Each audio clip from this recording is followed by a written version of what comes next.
কম, তাহলে এক মাসে একটা বই পড়াটা শেষ করতে হবে। সেটা ইংরেজি বলো, গণিত বলো, বিজ্ঞান বলো, না বলো, এটা অনেক কঠিন কাজ। তাহলে এই কঠিন কাজটি সহজ হবে যদি ঠিক মতো পড়ো, আর তা না হলে হবে না। এখন যারা আসো, কালকে কে কয়টা পর্যন্ত পড়ছো আমি জানি না, আজকে থেকে রাতে তার চেয়ে 1 ঘন্টা বেশি করতে হবে। যারা রাজি তারাই শুধু হাত তুলবা।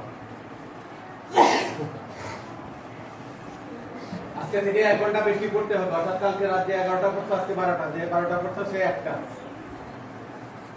10টা কোনো রাতই না। এখন হাত নামাও। এই হাত উঁচু করা মানে কি?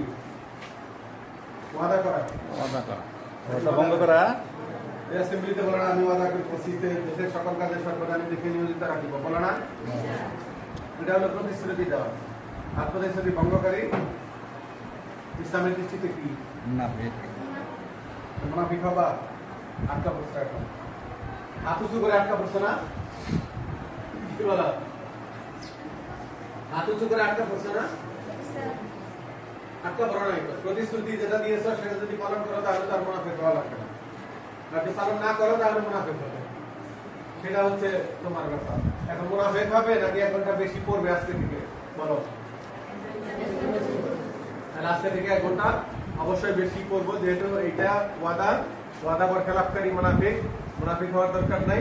সকলেই 1 ঘন্টা করে বেশি পড়বে আজকে থেকে, ঠিক আছে? কালকে কি করছো আমি জানি না, তবে আজকে রাত থেকে পড়বো সবাই।